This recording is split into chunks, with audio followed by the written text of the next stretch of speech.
Mateo capítulo 3, versículos 1 al 6.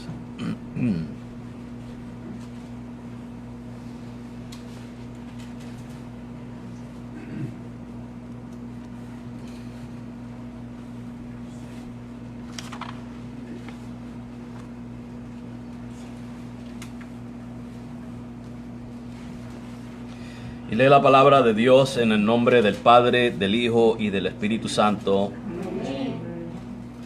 En aquellos días vino Juan el Bautista predicando en el desierto de Judea y diciendo: arrepentíos, porque el reino de los cielos se ha acercado.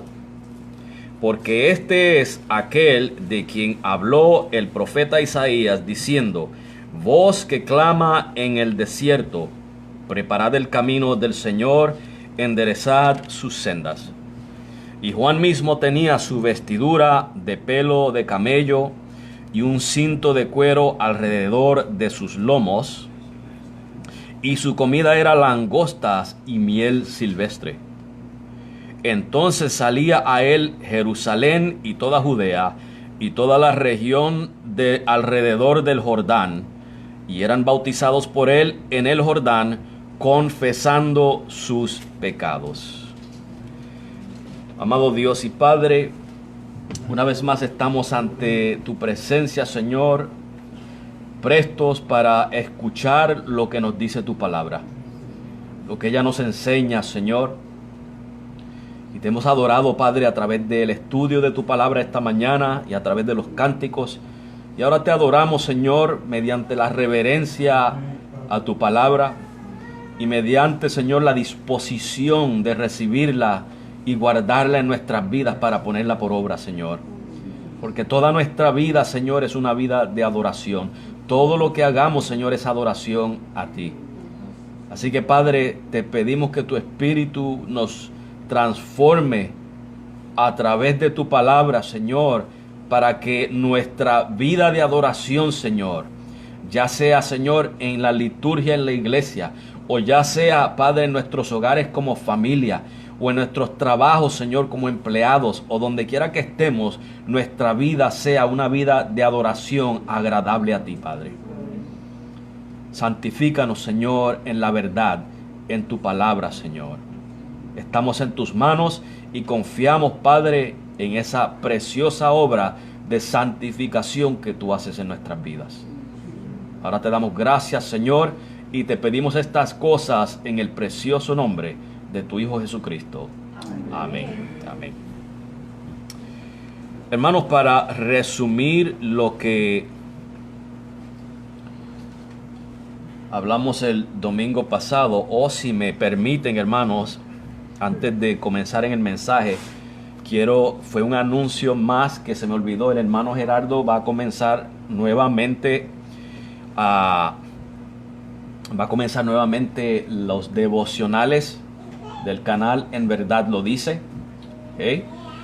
También les recomiendo que vean, hermano, y yo le envío los enlaces. El hermano David Silva Donoso ayer tuvo un programa tremendo, hermano. Si no lo vio, yo le envío el enlace en YouTube. El hermano Sebastián Céspedes de Argentina, también, hermanos, que le he puesto los enlaces.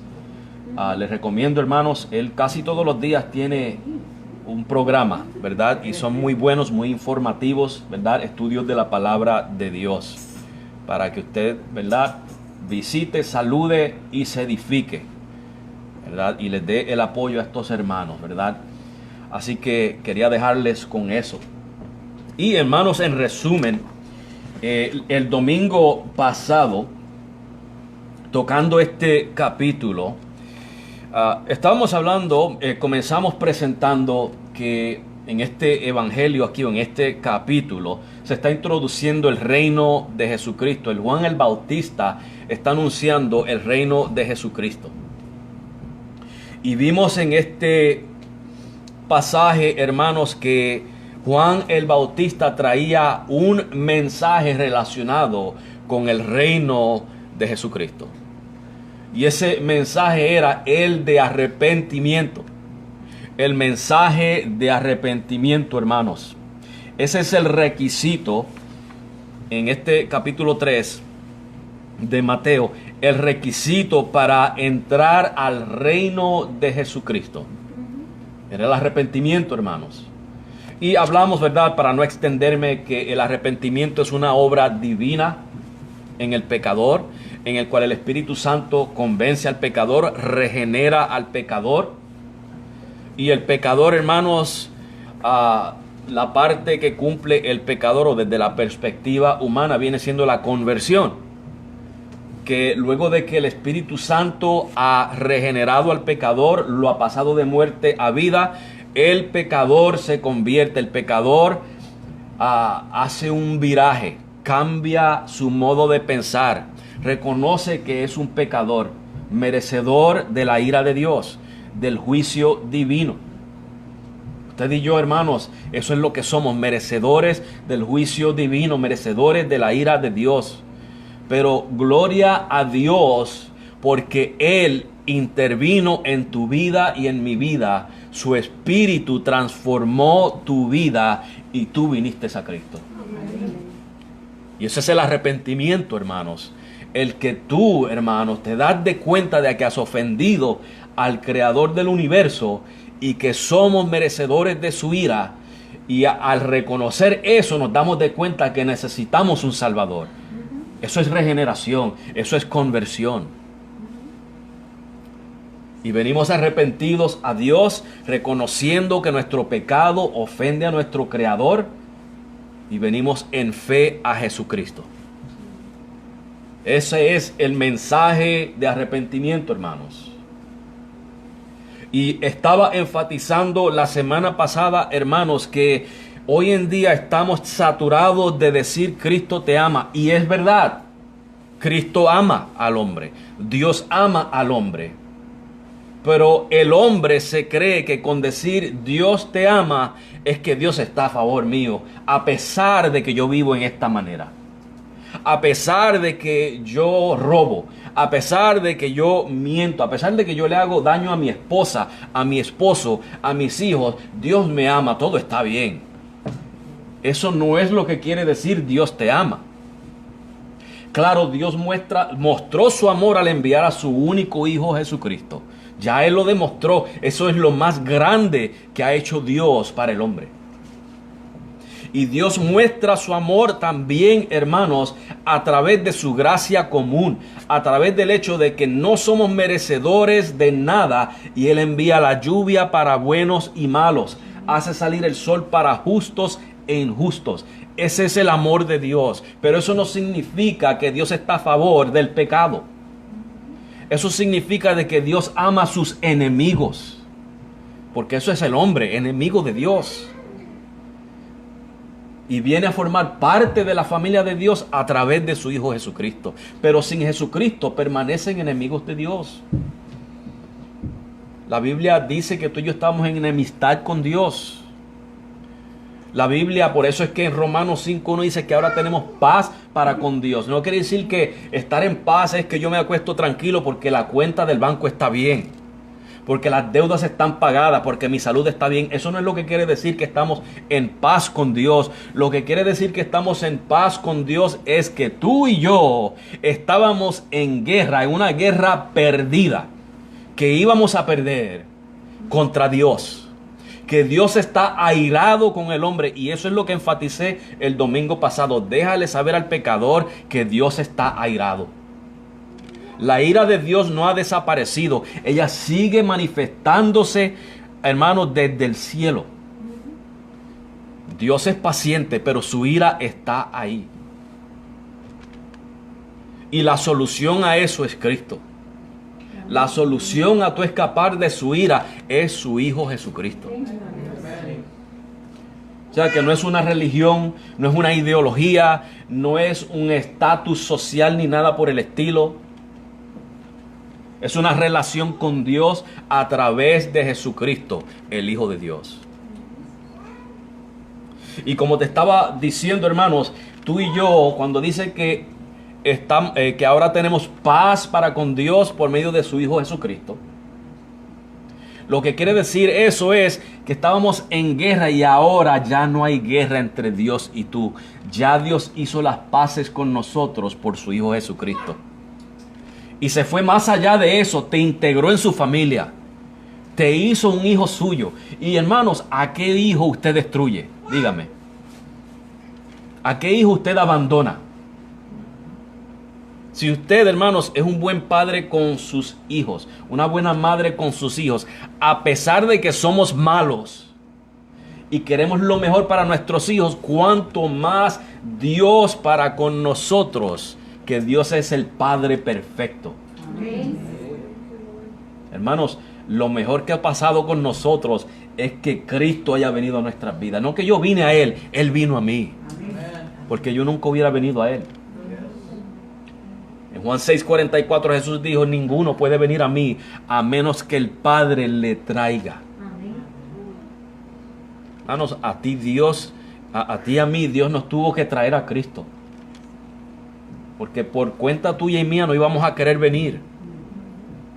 Queremos los beneficios y las bendiciones, pero no el compromiso. Esa es nuestra naturaleza, hermanos. Es la verdad. Es nuestra naturaleza querer el bien, pero sin comprometernos.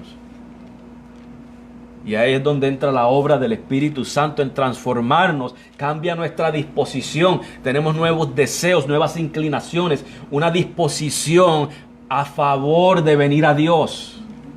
Eso es lo que hace el Espíritu Santo. Y Dios se lleva la gloria. Somos salvos por la gracia de Dios. O sea que vimos esto, hermanos. Déjale saber al pecador que Dios está airado. Pero Dios proveyó un escape, una salida, para que no recibamos su ira divina. Amén. Y hermanos, vimos que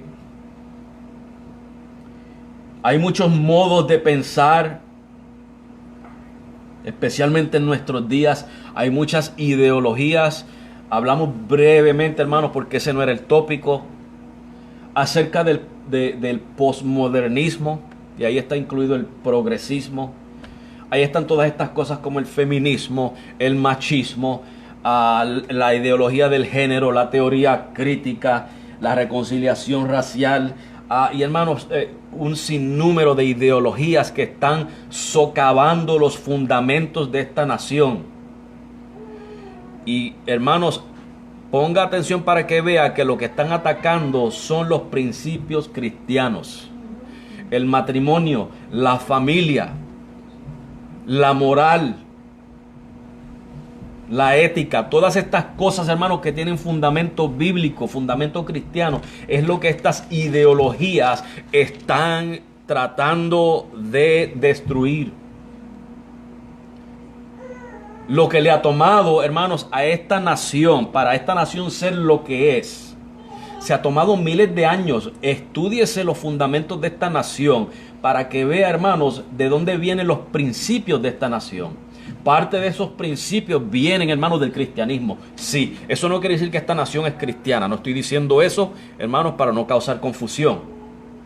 Pero de los principios que le han dado el éxito a esta nación vienen del cristianismo. Y muchos de ellos vienen de miles de años, hermanos, de buenas filosofías que han traído progreso a las naciones y a los pueblos.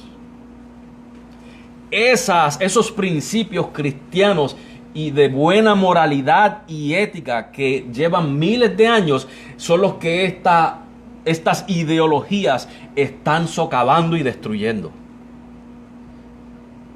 Y hermanos, si esto continúa, nuestra nación se va a derrumbar. Y desafortunadamente muchas iglesias son culpables porque están detrás de estas ideologías también. Están adoptando estas ideologías. Por eso tenemos ahí también a los bautistas del sur. Hermanos, ya eso se infiltró en los bautistas del sur. La organización protestante más grande de América. Hermanos, ponga atención a lo que está sucediendo. La Biblia nos manda a despertar, no a dormir. Y hermanos, de eso es que hay que arrepentirse. De esas ideologías hay que cambiar el modo de pensar. Los políticos quieren cambiar las cosas. La ciencia quiere cambiar las cosas. Los historiadores, los filósofos, todo el mundo quiere buscar una solución para los problemas de nuestra nación y del mundo. Pero hermanos, tiene que haber un cambio en el modo de pensar, tiene que haber un arrepentimiento. Hay que reconocer que estas ideologías son malvadas, que son antibíblicas, anticristianas, van en contra de los principios divinos. Y hay que dejar atrás esas ideologías y adoptar aquellas verdades que vienen de la palabra de Dios. Hay que venir a Jesucristo. Hay que nacer de nuevo.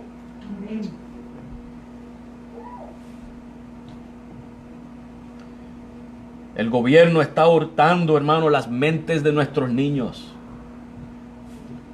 Están introduciendo estas ideologías en las mentes de nuestros niños.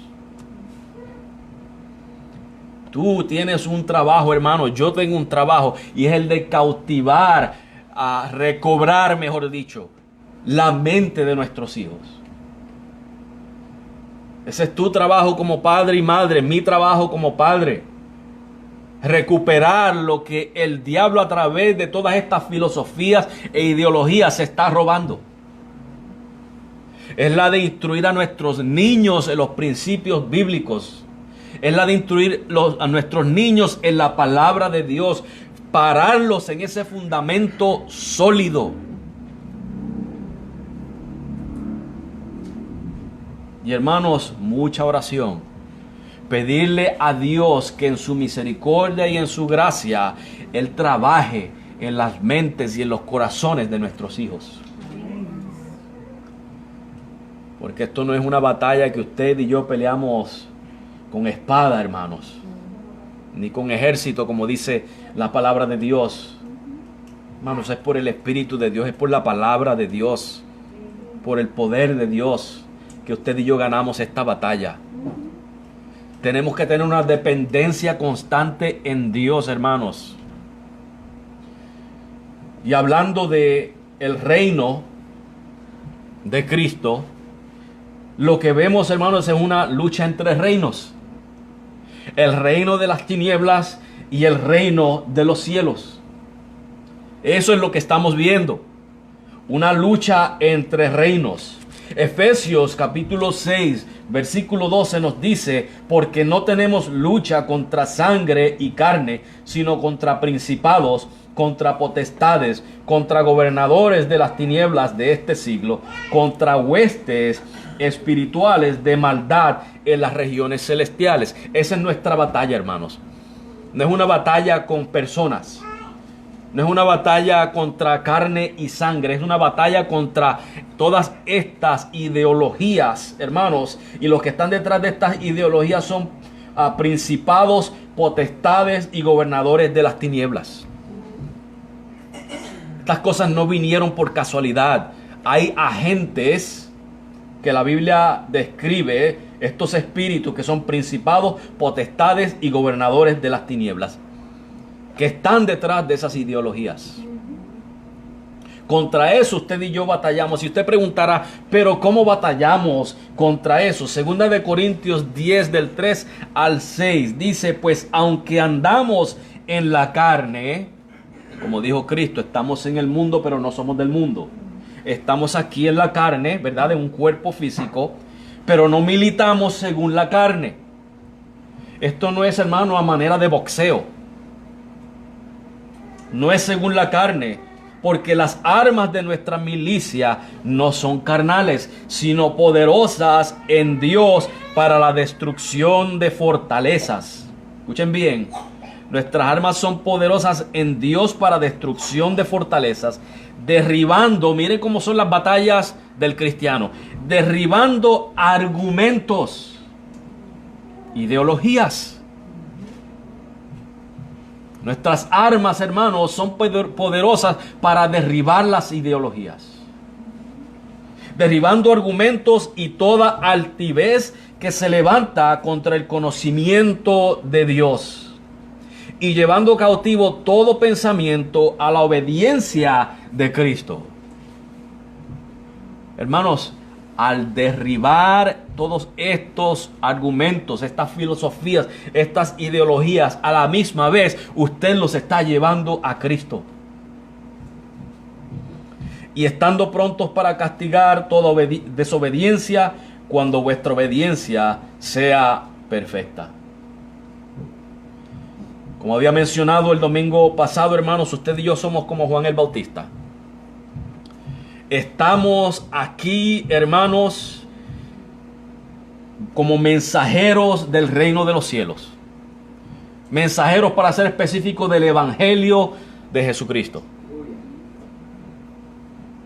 Y para definir el evangelio, hermanos, en lo más simple posible, como lo dice en 1 Corintios 15, del 1 al 4, es que Cristo murió por ti y por mí, por nuestros pecados, según las Escrituras, que fue sepultado y que resucitó al tercer día. Ese es el evangelio. Creer el evangelio, hermanos, es venir al reino de los cielos, es venir a Cristo, es ser salvado. Hermanos, es el evangelio de Jesucristo, esa obra redentora de Cristo, hermanos, la que nos salva. Ahora, hermanos, como mensajeros del reino de los cielos, usted y yo debemos armarnos de lo que habla 2 Corintios 10, del 3 al 6, que le acabo de leer, que nuestras armas, las armas de nuestra milicia no son carnales, sino poderosas en Dios para destruir fortalezas, argumentos y llevarlos cautivos. Llevar esa altivez a cautiva, hermanos. Hermanos, ¿cómo nos vamos a armar de eso si no escudriñamos las Escrituras? ¿Cómo nos vamos a armar de eso si no venimos a los estudios bíblicos? ¿Cómo nos vamos a armar de eso si no venimos a las predicaciones? Por eso yo estoy saturando, hermanos, la página de Facebook de la iglesia con hermanos que están, hermanos, fundados en la palabra de Dios, para que cuando usted no está aquí presente los lunes, los miércoles, viernes y sábado, pues mire, ahí hay hermanos que están predicando también.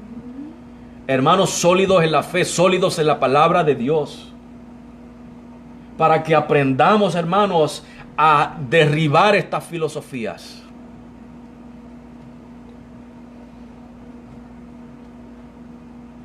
Tú y yo tenemos que estar, hermanos, militando, no en la carne, sino con el conocimiento de la palabra de Dios. Debemos anunciar el evangelio de Jesucristo, llamando a los hombres al arrepentimiento, hermanos. Yo sé que, hermanos, que cuando le hablamos al pecador, le decimos, ven porque Dios te ama. Y es verdad que Dios ama.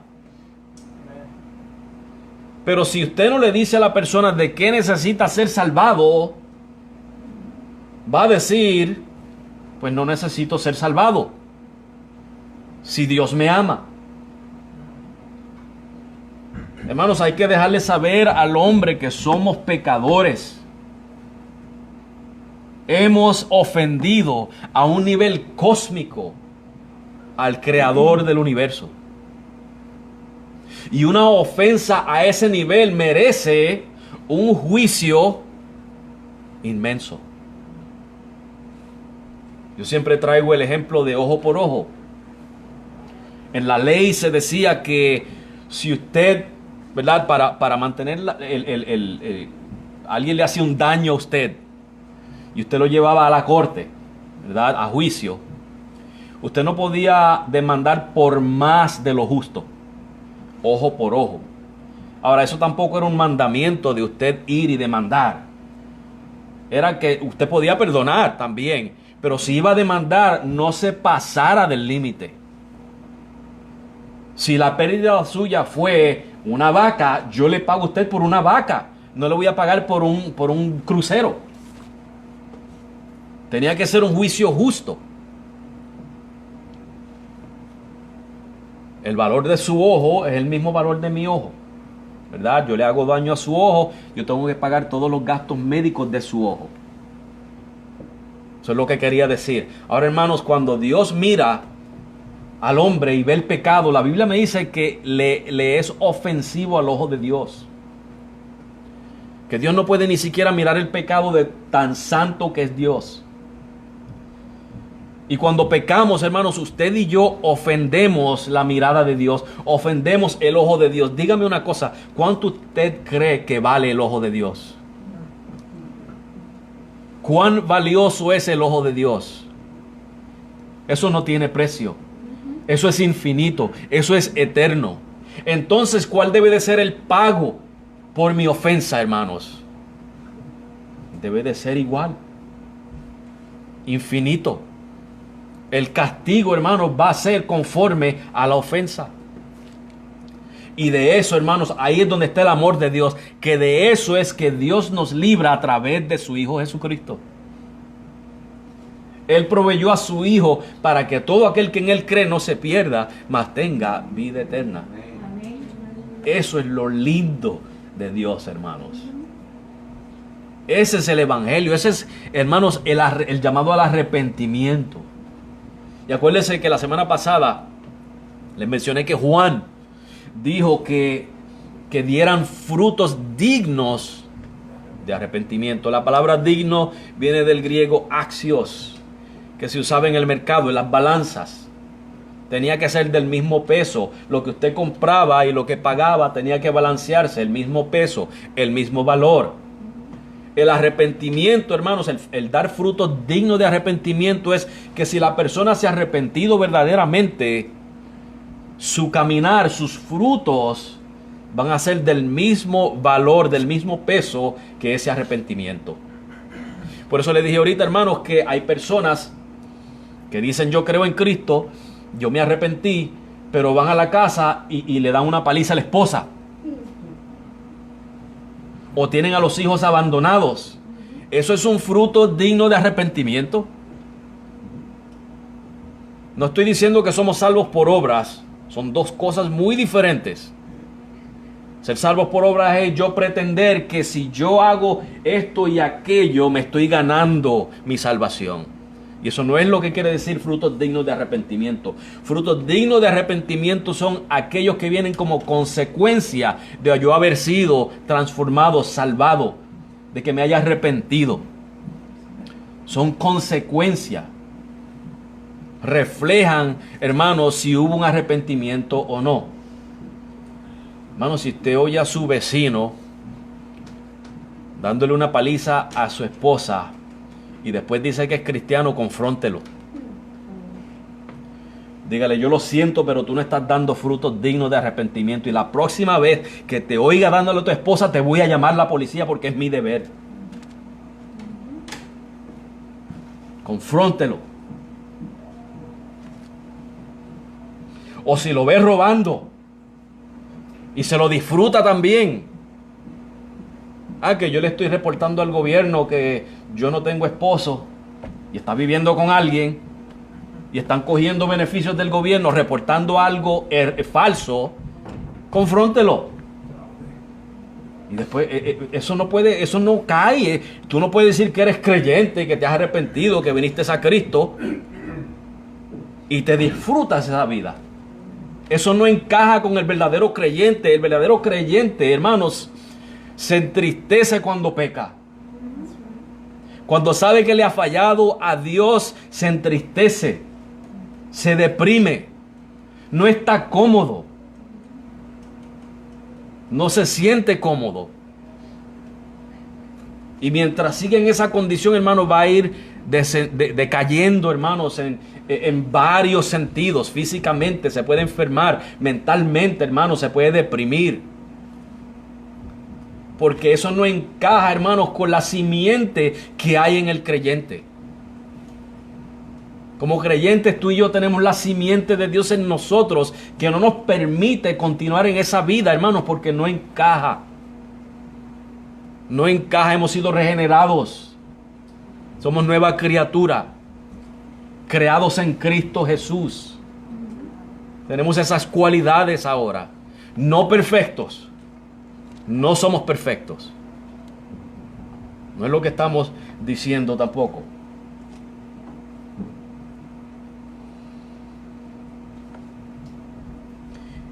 Y el reino de los cielos, hermanos, los israelitas, basado en Daniel 2:44, esperaban un reino indestructible, que lo es. El reino de Dios es indestructible. Un reino indestructible que destruya a todos los demás reinos. Son los que esperaban los israelitas. Ellos querían que el Mesías viniera, destruyera el imperio romano y pusiera a Israel nuevamente en su estado anterior. Ellos tenían su mirada en la tierra, en las cosas terrenales, no en las cosas celestiales. Tenían el concepto equivocado, hermanos. Pero de todos modos, el requisito para entrar a ese reino era el arrepentimiento. Era el arrepentimiento. Y de igual modo, hermanos, como vengo diciendo, el pecador necesita arrepentirse, convertirse a Cristo para entrar al reino de los cielos. En Juan capítulo 3, versículo 3, Jesús le dice a Nicodemo que el que no naciere de nuevo no puede ver el reino de Dios. Ustedes saben, hermanos, que para darle una idea, Moisés, Dios no le permitió entrar a la tierra de Canaán, solamente le permitió verla de lejos. Al reino de Dios ni siquiera se puede ver si no se nace de nuevo. Y si no se puede ver, hermanos, si no se nace de nuevo, mucho menos se puede entrar. Ahora, el arrepentimiento, como había dicho, no es una obra del hombre.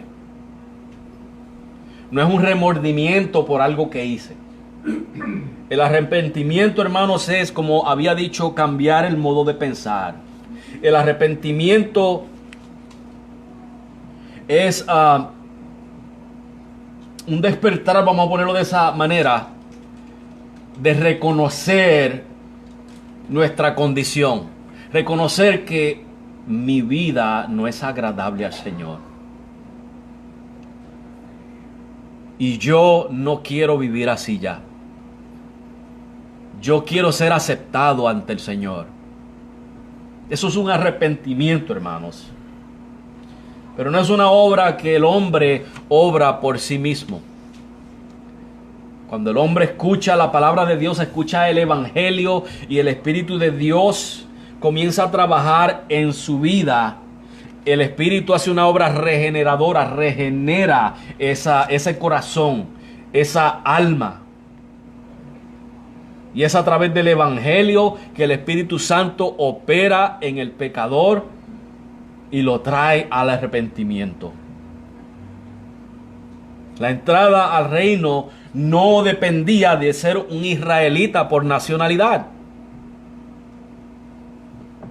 De hecho, hermanos, en el versículo 9, si leemos aquí, Juan le dice a los fariseos y saduceos: y no penséis decir dentro de vosotros mismos, a Abraham tenemos por padre, porque yo os digo que Dios puede levantar hijos a Abraham aún de estas piedras.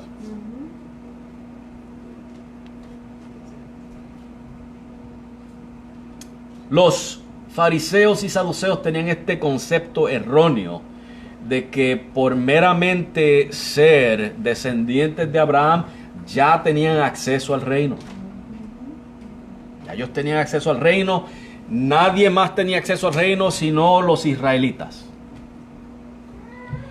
¿Y qué sucede, hermanos? Que en Romanos 2, del 28 al 29, el apóstol Pablo dice, pues no es judío el que lo es exteriormente. No porque yo venga de Abraham necesariamente soy un judío desde la perspectiva divina.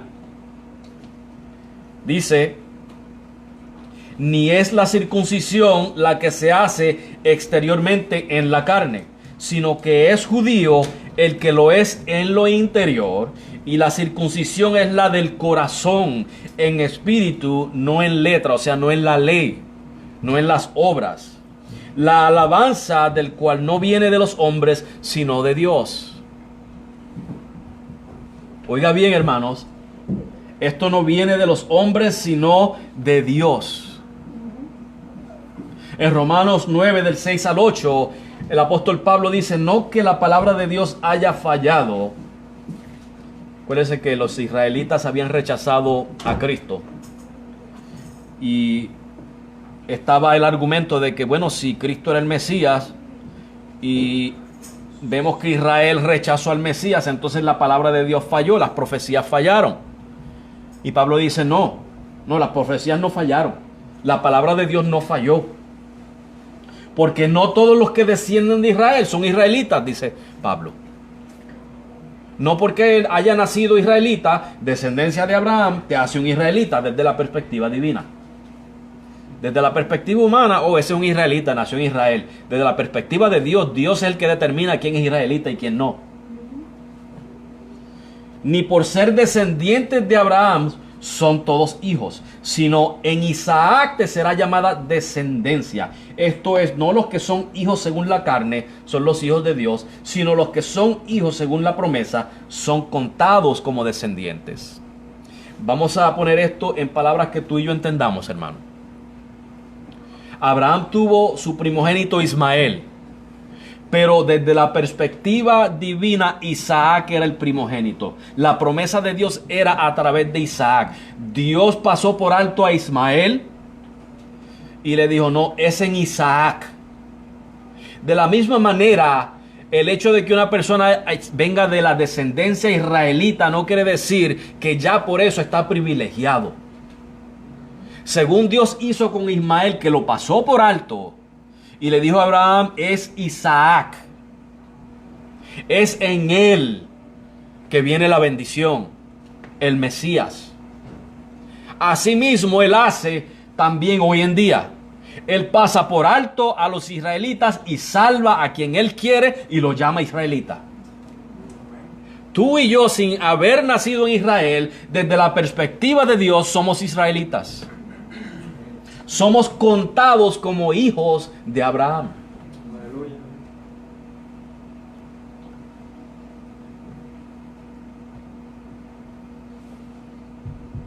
Los fariseos y los saduceos, hermanos, creían que por ser descendientes físicos de Abraham ya tenían acceso al reino. Pero no es así, hermanos. Los hijos, según la promesa, son contados como descendientes.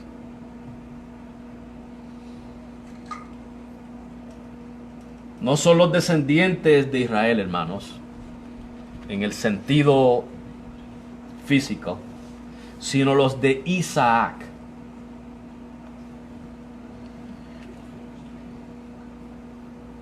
Mira lo que dice en Gálatas, hermano, porque entonces nosotros que somos gentiles, no somos israelitas,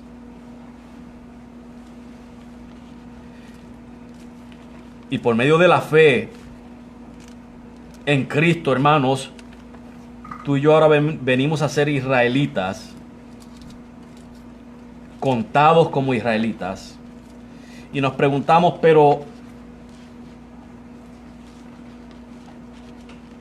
¿cómo sabemos que pertenecemos a esa elección que Dios nos ha elegido? Nos ha hecho israelitas. En Gálatas 3 del 20, creo que es del 26. Vamos a leer desde el 26 al 29. Porque todos sois hijos de Dios por la fe en Cristo Jesús. Estamos viendo, hermanos. A Israel se le conocía como los hijos de Dios, el pueblo de Dios. Ahora tú y yo, gentiles, somos hijos de Dios por la fe en Cristo Jesús, porque todos los que habéis sido bautizados en Cristo, de Cristo estáis revestidos.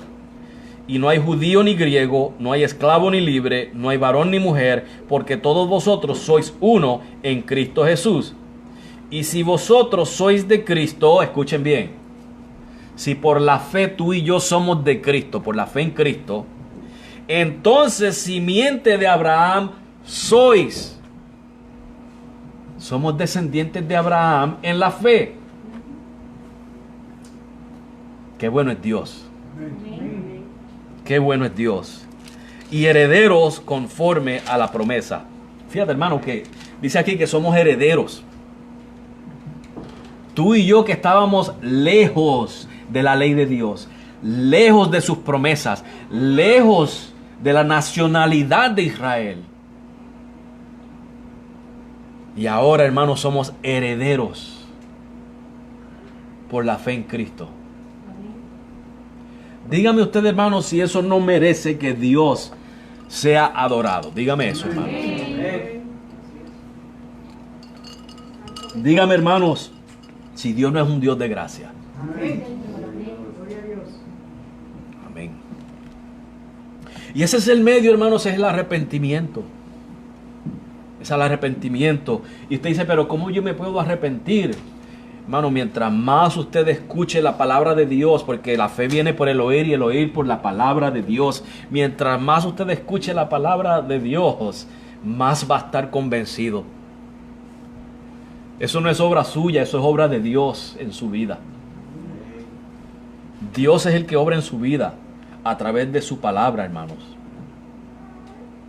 Ahora, hoy día también hay gente como los fariseos y saduceos, hermanos. Algunos piensan que por haber nacido en un hogar cristiano, eso los hace cristianos. Y si no me equivoco, creo que había mencionado eso la semana pasada también. Algunos creen que por haber levantado su mano y pasado al frente al altar a hacer una oración, la oración del pecador que le llaman, ya es salvo. No estoy diciendo que eso sea malo, hermanos, pero eso no salva. Me recuerdo las campañas que hacían ciertos evangelistas en Puerto Rico que pasaban miles, pero no se veían en una iglesia. Y se veían haciendo todavía sus fechorías. Pasar al frente, levantar la mano y hacer una mera oración no salva. No salva. Otros piensan que por pertenecer a tal iglesia o tal denominación ya es salvo. Eso no salva. Las denominaciones no salvan, las iglesias no salvan, la membresía local no salva. La salvación es de Dios y viene en Cristo Jesús por la gracia de Dios mediante la fe en Cristo. Mediante la fe en Cristo. Y todas estas cosas, estos ejemplos que le he dado, hermanos, eso es fariseísmo. Los fariseos creían que por ser israelitas y tener una vestimenta y practicar ciertas justicias, ya eso era todo. Ya ellos eran miembros del reino de Dios y no es así. En Romanos 9:16 dice que no depende del que quiere ni del que corre, sino de Dios que tiene misericordia. No es por voluntad humana ni por obras, es por la misericordia de Dios. Cada vez que un alma viene a Cristo, eso refleja la misericordia de Dios, trayendo esa alma pecadora a la salvación. Amén. Y gracias a Dios que Él lo hizo, porque yo de mi cuenta no hubiera venido. Hemos visto, hermanos, en la Biblia, en sermones pasados, en estudios bíblicos, que en la cadena de salvación, Romanos 8 del 28 en adelante, aquellos que Dios conoció desde la fundación del mundo, los predestinó. Y a los que predestinó, los llamó. Vamos a parar ahí. Cuando usted y yo predicamos el evangelio, estamos haciendo un llamado, pero no todo el mundo responde. No todo el mundo responde. Ese no es el llamado que está hablando aquí Romanos, que a los que predestinó los llamó. El llamado que habla Romanos es un llamado que va al corazón, directamente al corazón del hombre. Ese es el llamado que el Espíritu Santo hace en el corazón y regenera al hombre. Es el que le trae de muerte a vida. ¿Cómo yo sé eso? Porque dice que a los que llamó también justificó.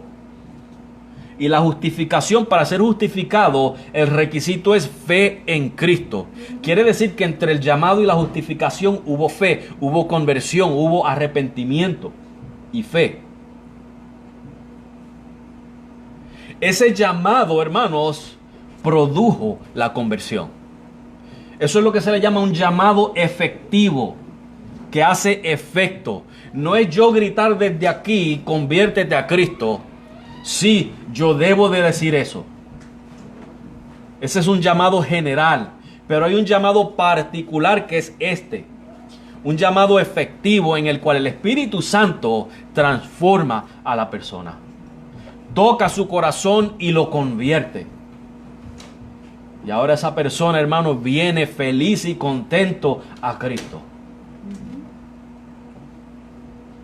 Cuando decimos de Juan 6:44, ninguno puede venir a mí a menos que el Padre que me envió le traiga. La palabra traer ahí, hermano, se traduce en otras partes de la Biblia, arrastrar. Los pescadores cuando arrastran la red llena de peces, los ricos te arrastran a los tribunales. Esa expresión, esa palabra griega. Hermanos, tú y yo no queríamos venir a Cristo, Dios te arrastró a Cristo. Pero desde tu perspectiva y mi perspectiva, tú y yo vinimos saltando de gozo a Cristo. ¿Estás entendiendo lo que dice la Biblia?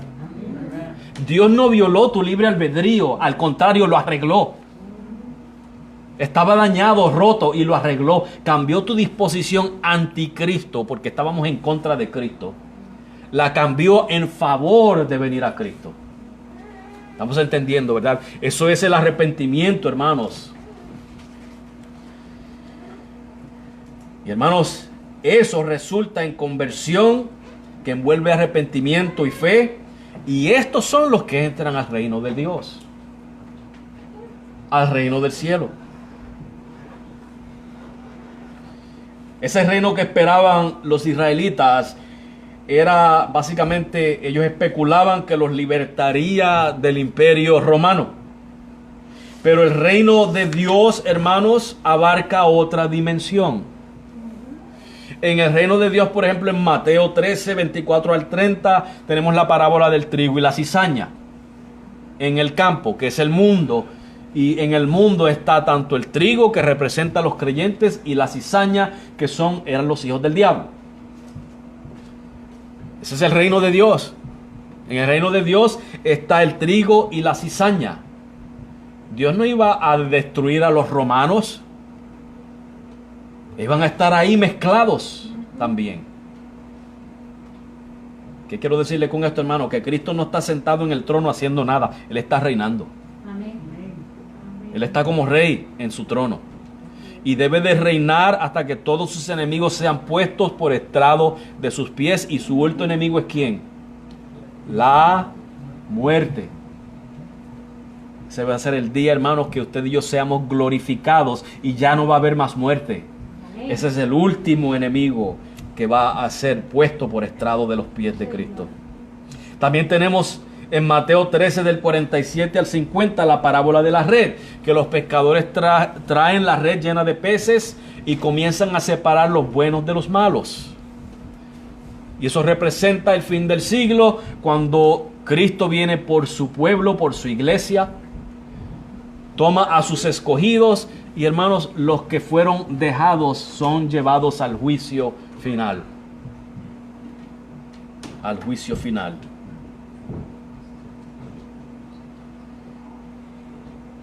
Vamos nuevamente a Mateo 3. En el versículo 3 dice que el apóstol Juan Lo describe como aquel de quien habló el profeta diciendo: voz del que clama en el desierto, preparad el camino del Señor, enderezad sus sendas. Eso viene de Isaías 43. Y la imagen en Isaías era la de obreros que iban anticipadamente, antes de que el rey llegara al pueblo.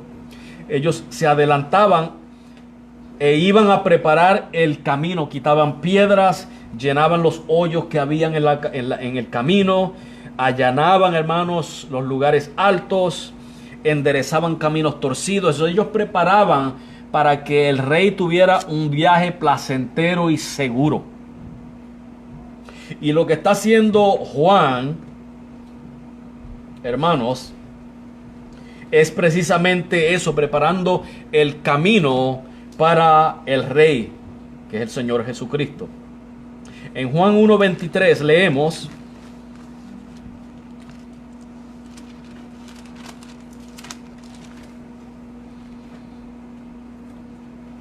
cuando le preguntaron a Juan que quién era él, él mismo se identificó y dijo: yo soy la voz de uno que clama en el desierto, enderezad el camino del Señor, como dijo el profeta Isaías. Fíjense, hermanos, que los fariseos entendieron lo que él estaba diciendo. Los fariseos conocían lo que decía Isaías. Y en Isaías, hermanos, ahí mismo en el 40, en el versículo 5 dice que luego de preparar el camino se manifestará la gloria de Jehová. Se iba a manifestar Jesucristo, la gloria de Dios. Ellos entendieron, hermanos, que Juan se identificó como el precursor de Jesucristo, del Mesías. Y como precursor, él debía preparar ese camino. Él tenía que preparar, ¿qué tenía que preparar él, hermanos? Los corazones de los hombres. Eso es lo que tenemos que hacer tú y yo, hermanos. Si vamos a predicar que Cristo viene por segunda vez, hay que preparar los corazones de los hombres. Amén. Hay que anunciar el evangelio de Jesucristo. Preparar el camino, no que somos Juan el Bautista, ¿verdad? Pero tenemos un ministerio similar, que es el de anunciar, hermanos, que Cristo viene, pero tú tienes que estar preparado. Ese camino tiene que estar enderezado. Tu corazón tiene que ser de Cristo. Le tiene que pertenecer a Cristo. Para que cuando Cristo venga en las nubes y te llame, tú seas transformado, transformada y seas llevado con Él al cielo.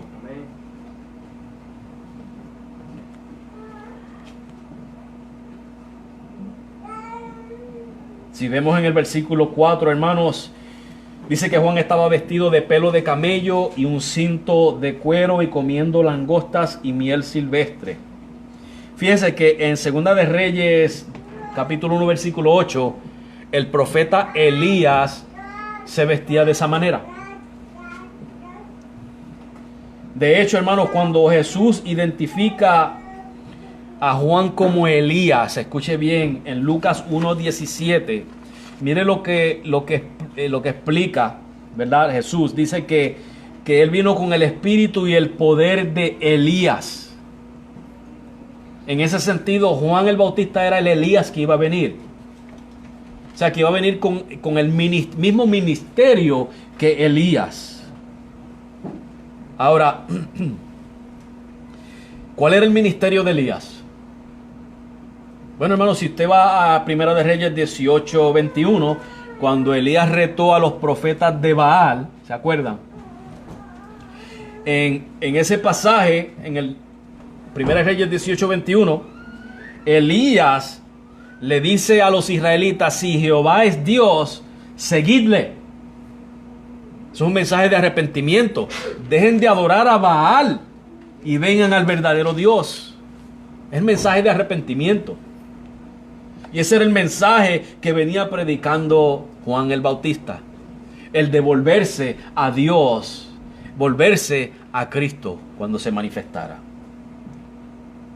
Es una manera de llamar a un pueblo rebelde, hermanos, a arrepentirse. Ese era el ministerio de Juan, hermanos. Y ese debe de ser tu ministerio y mi ministerio, hermanos. El de llamar los hombres a volverse a Dios. Amén. Ese debe de ser, hermanos, nuestra prioridad en la vida. Llamar los hombres al arrepentimiento. Otra cosa peculiar, hermanos, de la apariencia de Juan, lo vemos en Mateo capítulo 11, versículos 7 al 14. Mire lo que dice.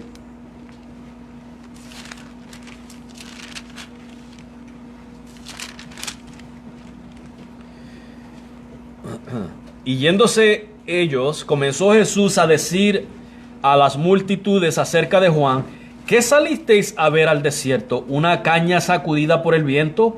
¿O qué salisteis a ver? ¿Un hombre cubierto de ropas delicadas? Eso es lo que esperaban los orgullosos. Un hombre con ropas delicadas. Los fariseos esperaban eso. He aquí los que visten ropas delicadas, en las casas de los reyes están.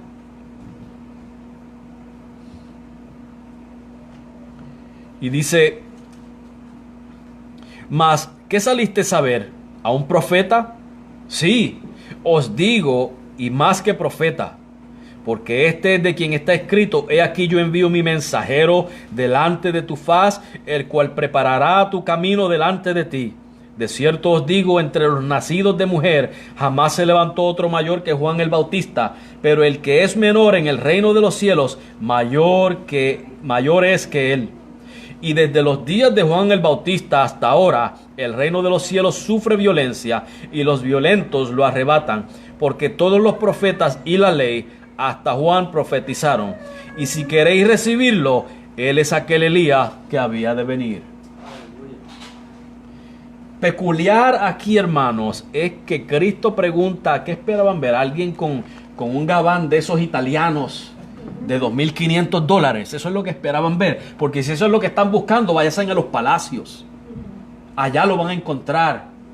Pero ese no es el mensajero que Dios envió. Ese no es. Los fariseos, miren esta imagen, hermanos. Los fariseos y saduceos, hermanos, les encantaba lucir exteriormente, tener una apariencia de santidad y justicia que era falsa. Y aquí tenemos un contraste: fariseos y saduceos, hermanos, esplendorosamente vestidos, y a un hombre humilde, hermanos, de apariencia de pobre. No que la pobreza salva. Lo que estoy tratando de traer es otro principio, hermanos. Y Juan, hermanos, era simple, pero lleno del Espíritu Santo. Amén. Sin embargo, ¿cómo Jesucristo describe a los fariseos? Como sepulcros que sepulcros blanqueados, por fuera muy esplendorosos, pero por dentro estaban muertos. Estaban muertos, hermanos. Sepulcros blanqueados. Ellos exhibían a través de eso, hermanos, su orgullo nacional y religioso. Nacional porque decían: yo soy hijo de Abraham. Religioso porque hacían un sinnúmero de obras de justicias para hacerse que eran santos.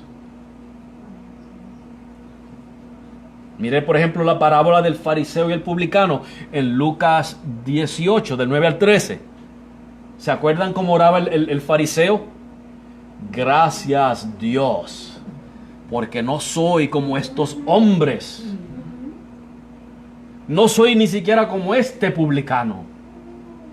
Yo hago esto y hago lo otro, y ayuno y cuántas otras cosas más hago.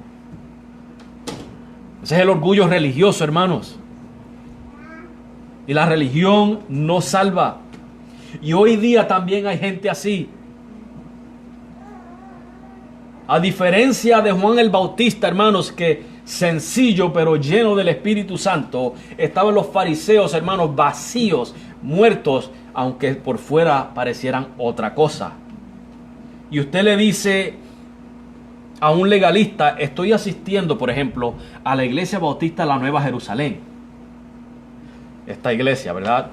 Y el legalista le dice: no vaya a esa iglesia que es liberal.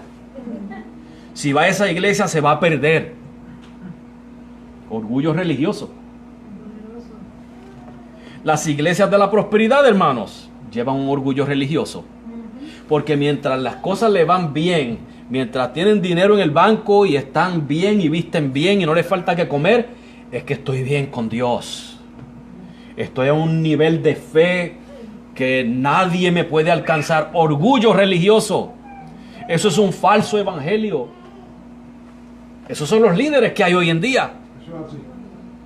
Empobreciendo al pueblo, robándole su dinero. Haciéndole promesas que Dios no ha hecho. Fariseos.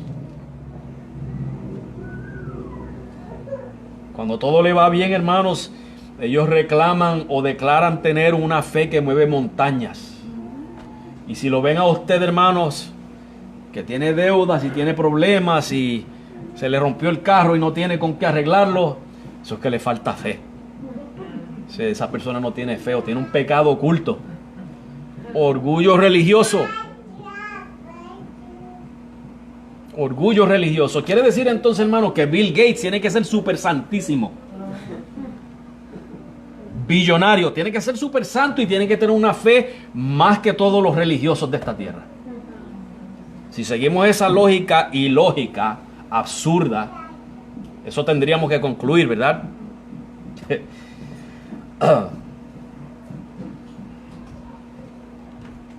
Hermanos, estas personas muchas veces piensan que su caminar con Dios es mejor que el de aquellos que están sufriendo, pero se van a llevar una gran sorpresa.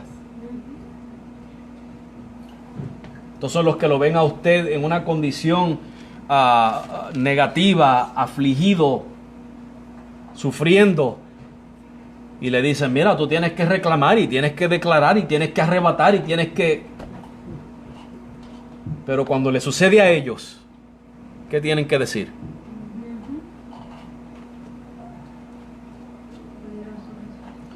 Esa es la clase de líderes religiosos que tenemos hoy en día y están en abundancia. Por eso es que tú y yo debemos de ser los Juan Bautistas de estos tiempos. Los que predicamos el evangelio de Jesucristo. La necesidad de arrepentirse para entrar a ese reino. Porque esos líderes no lo van a hacer. Ellos no van a predicar la verdad. Ellos van a predicar lo que les llene la panza y los bolsillos. Tú y yo tenemos que predicar, hermanos, lo que dice la palabra de Dios.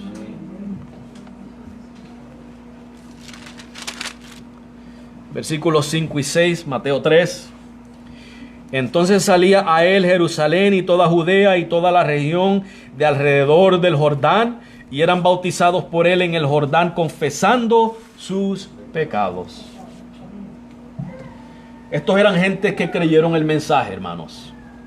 Es posible que hubieran 2 o 3 ahí, ¿verdad? O un gran número que lo hacían meramente por hacerlo, ¿verdad? Como un ritual. Pero, hermanos, habían personas aquí porque nos dice que confesaban sus pecados. Y confesar sus pecados, la palabra confesar quiere decir estar de acuerdo. Cuando yo confieso mi pecado al Señor, estoy de acuerdo con lo que dice la palabra de Dios. Estoy de acuerdo con lo que dice el Señor. Que el pecado es pecado, que el pecado es malo. Que Dios es santo y justo y el pecado merece el castigo. Eso es estar de acuerdo con Dios. Admitir que soy un pecador, Señor, yo soy un pecador, me merezco el castigo. Pero podemos venir y pedir misericordia, hermanos. Podemos pedirle a Dios misericordia para que nos perdone y nos salve. Ese es el amor de Dios, hermanos. Ahora, los fariseos y los saduceos no veían esto bien, hermanos. En su razonar, el bautismo era para los gentiles, porque ellos estaban excluidos del reino. Ellos tenían que bautizarse para ser lavados, para luego convertirse en judíos y pertenecer al reino de Dios. Era un privilegio israelita, supuestamente, ¿verdad? Para ellos el bautismo era para las prostitutas, para los publicanos. Ellos sí tienen que bautizarse, nosotros no. Aunque había algunos de ellos que quizás, ¿verdad?, superficialmente decían, bueno, pues yo me someto a este ritual, como me someto a mis otros rituales, para cumplir con esto y entrar al reino de Dios. Solo lo que tengo que hacer es mojarme, que es la idea equivocada, porque lo que hacía Juan el Bautista era simbólico de un arrepentimiento. No que el agua, el bautismo, lo salvaba, sino que simbólicamente representaba esta persona arrepintiéndose, ¿verdad?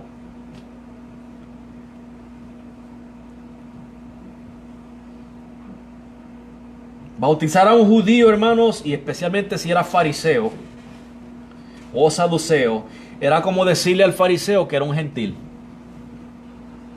Y ahí entra el orgullo religioso y el fariseo dice: ¿cómo es posible que yo me vaya a bautizar? ¿Estás diciendo que yo no soy un israelita, que yo no me merezco el reino de Dios? Si yo soy un hijo de Abraham, tengo ese privilegio. Mas mira todas las obras de justicia que yo hago. La pregunta que ellos harían es: ¿cómo no vamos a entrar al reino de los cielos? Quizás decían ellos, hermanos, y ya lo he dicho, nada de eso les daba a nadie, hermanos, el privilegio de entrar al reino. Al reino de Dios no se entra por haber nacido en un país. La pregunta sería: ¿qué país sería entonces?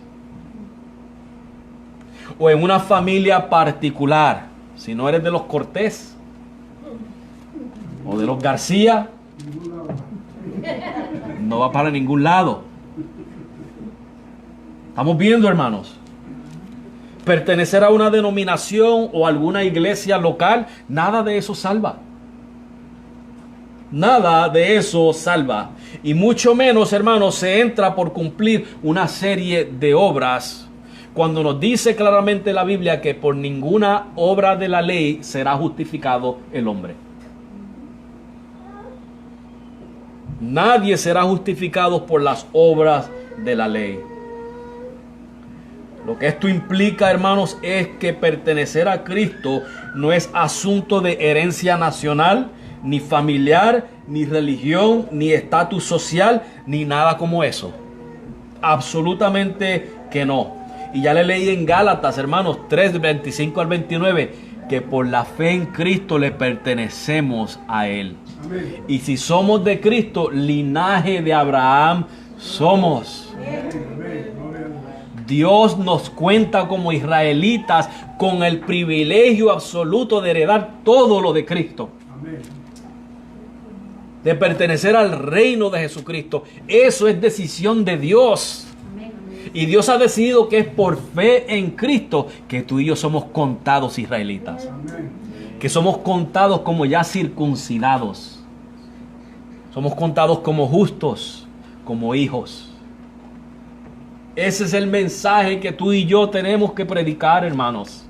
No es uno de prosperidad, no es uno de salvación por obras, no es uno, hermanos, que sea diferente al de la palabra de Dios. Es el de arrepentimiento, el de la salvación, la justificación por la fe en Jesucristo. El de, hermanos, reconocer que somos pecadores, arrepentirnos y venir a Cristo en fe. Ese es el mensaje. Tú y yo, hermanos, somos como Juan el Bautista en un desierto. Tenemos que llevar el mensaje de arrepentimiento. Hay que decirle al hombre: cambia tu modo de pensar. Esa manera de pensar está en contra de Dios. Estás viviendo de acuerdo a esa manera de pensar y eso te está destruyendo. Alinea tu pensar con el de Dios, con el de Cristo. Se requiere reconocer, hermanos, que somos pecadores, merecedores de la ira de Dios y que necesitamos el perdón de Dios que solamente se recibe por la fe en Jesucristo. Amén. Ese es el mensaje que tenemos que predicar, hermanos. No es, hermanos, el de recomendar iglesias que tienen los mejores instrumentos y los mejores músicos, o que tienen programas y shows para entretener a la gente. Ese no es el mensaje de salvación. Ese no es el mensaje de arrepentimiento. Cuando le pregunten dónde puedo encontrar una iglesia, envíelos a una iglesia donde se les predique el evangelio sin adulterar, la gracia de Dios. La salvación por la gracia de Dios. Pero estoy buscando un sitio donde tengan música buena. Bueno, pues ahí no te puedo ayudar porque esos no son mis intereses.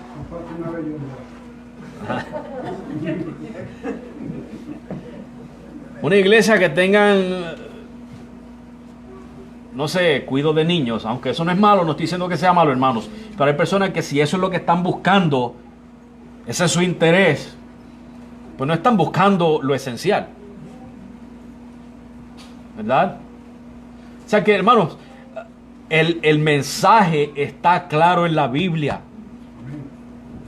No es asunto de buscar la iglesia tal o la iglesia que provea esto o provea la otro. Es la iglesia que te provea la palabra de Dios. Amén. Esa es la iglesia que deben de buscar. Ahí se van a edificar, ahí van a crecer, ahí van a recibir el mensaje verdadero. Ahí no se les va a engañar. Amén. Vamos a orar, hermanos. Vamos a darle gracias a Dios. ¿Sabe por qué, hermanos? Porque Dios nos ha libertado primeramente del pecado, de la muerte, de la destrucción.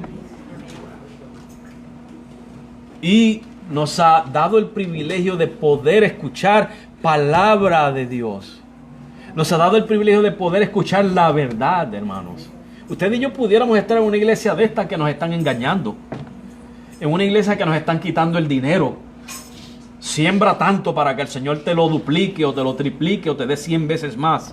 Robándonos el dinero. Ahí pudiéramos estar engañados. Pudiéramos estar engañados en una iglesia donde se requiere que tú hagas ciertas obras que benefician al pastor o a quien sea que está al frente. Lo benefician a él y tú ahí todos los días dejando tus fuerzas, el sudor de tu frente para supuestamente ganarte entrada al reino de los cielos. Pudiéramos estar ahí engañados.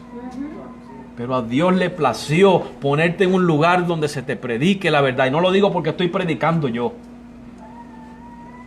Lo digo porque sencillamente, hermano, es evidente. Si te he dicho algo que no es palabra de Dios, hablamos ahorita. Pero hasta donde yo sé, hemos predicado palabra de Dios. Hemos predicado la verdad.